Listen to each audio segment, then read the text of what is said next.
Hey everybody, it's Dirty Old Patch, and it's Military Monday, so I got out some military knives. And I was going to try to do a video to show you the difference between a Mark 1, a Mark 2, and a Mark 3. Because sometimes people don't know what the difference is. But these are Mark 1s. This is, let me find one. This one right here, I'm pretty sure says US. See, it says USN, then it's a Mark 1. This one's a Geneva Forge. So this is the Mark 1. It's like a 5-inch blade. It's like, and then this one is this is also a Mark 1, and this is a Boker. See it's basically the same blade. They're all different. There was a bunch of different ones. I think I have 8 different ones. So this is the Mark 1. Let me get the book for the Mark 1s here. Here's the Mark 1s right here. Open right up to it.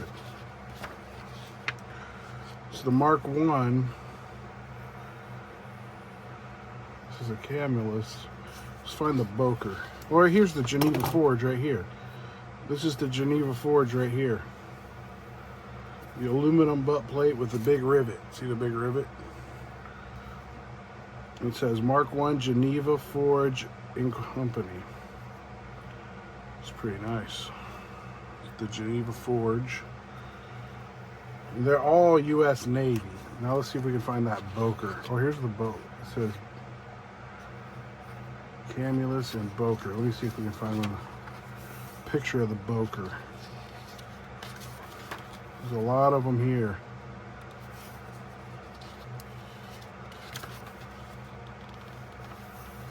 K-Bar, Geneva Forge, Robeson, the POW. Okay, the only one that has the Boker is pretty rare. It's right there. I guess the Boker and the Camulus one looks the same. So let's check out the Boker. That's the Geneva Forge. So that's the Boker. It says Boker Company USA. That's what it says right there. Then it just says USN on the other side. So that's pretty cool. So that's the Mark 1. Now here's what the Mark 2 looks like. The Mark 2, this is a Mark 2. This one's a K-Bar. It just says USN on it. And you can tell that this is an older one because it has this really thick pommel. So that's a really thick pommel. This is a World War II one. And this is definitely a World War II one. This is the POW. This is a POW 37, but this is also a Mark 2. It's got the red spacers and everything. See, it's peened on different. The pommel's peened on differently. But this one says Navy on it, U.S. Navy, and it says POW 37. This is a pretty rare one right here. It's not the original sheath, but Acquired sent me this sheath, and I didn't have the sheath for this one, so I put it in there. I'm trying to find one that says Mark 2 on it. This one's a Utica. Let me see. The sheath says Mark 2 on it. USN Mark 2. This is the Mark 2 fighting knife. There you go. See this one? Let me try to get this right up in here. Let's see it. USN Mark 2 Camulus. It's not a super old one. It's probably a Korean War. It's got a rack number on it. Well, that thing is razor sharp right there. That's pretty nice. So this is the Mark II. So you can see the difference in the Mark II, and we'll just throw this Mark I. We'll kind of keep those out, and then we'll look at the Mark II in the book first. The Mark II, there's a lot of them. This is the Mark II right here. The USN Mark II knife. The first of these knives were made by Camulus. The heavy butt. heavy butt. And it was screwed on. The sheath would look like that. But look at all the different ones that they have. They have K-bar. K-bar is the most popular, the most sought after ones. A lot of people love these K-bars.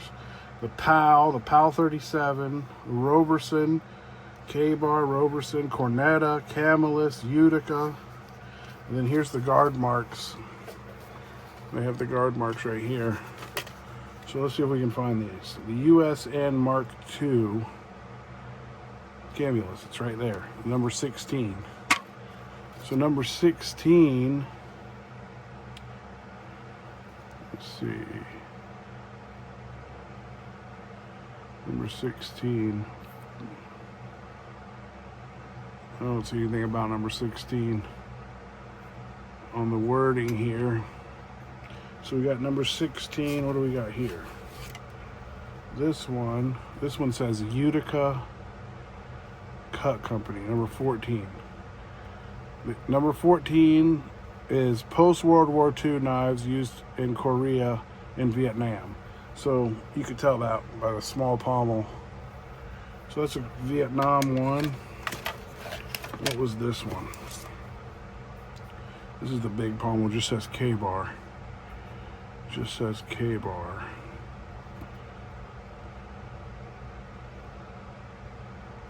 Type 2 butt. I think it's this one. It just says, oh, it says USN on the other side. So K-bar. It's this one. It's a number 5. Yeah, the Type 2 butt is not threaded. This is a World War II K-bar right here. And then what was the other one we had? That PAL. The PAL. This one says U.S. Navy. See if we can find the PAL. The PAL might be on a different page.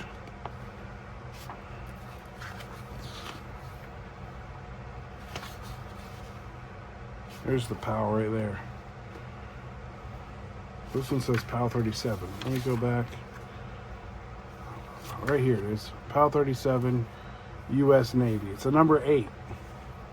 See there? PAL 37, U.S. Navy. It's that one. It's a number 8. That's a World War II. It's that one right there. So that's pretty cool. So now that's the Mark II, and this will be the Mark III. And here it is. They just called it an M3. US M3 Imperial. These were only made in 1943. Some of them will say 1943. Those are the really early ones, but they're all made in 1943. They quit making them towards the end of the war, and they started making the US M4, which was a bayonet. So this is a Imperial, and this one is a Utica. US M3 Utica. And if you look, you can see there's a ordnance bomb. It's pinged on right there. And this one is pinged on, and the ordnance bomb is right there. It's pretty nice. These are super collectible knives right here, in any condition. Really cool knives. Hard to come by. And you really want, these are both M8 A1 sheaths. You really want to try to get the M8 sheath for these knives. In the M8 sheath, this is an early A1 without the metal tip. The M8 has no metal tip, and it doesn't have this. That's the one you want. It's a little bit shorter right here. This part's not on there. So I'll show you the US M3, which we just saw it. Yeah, there's this marker there. We just saw that M3. Right there it is. So we just had, what did we have? We had the US M3 Imperial, and then there's the one that's 1943. So there's the Imperial. And then right down here is the Utica. So there's the US M3 Utica. They also had a 1943 Utica. And then they also have ones that are stamped right in here. So that's the M3. Let me read what it says about the M3. It's the M3 is a trench knife. The M3 was developed in 1943 for our fighting men. It was manufactured by at least 9 different knife companies at from the records at Rock Island. Approximately, let's see, 2,590,240 of these knives during 1943 and 1944. But they were all made in 1943. In 1944, they started making the M4.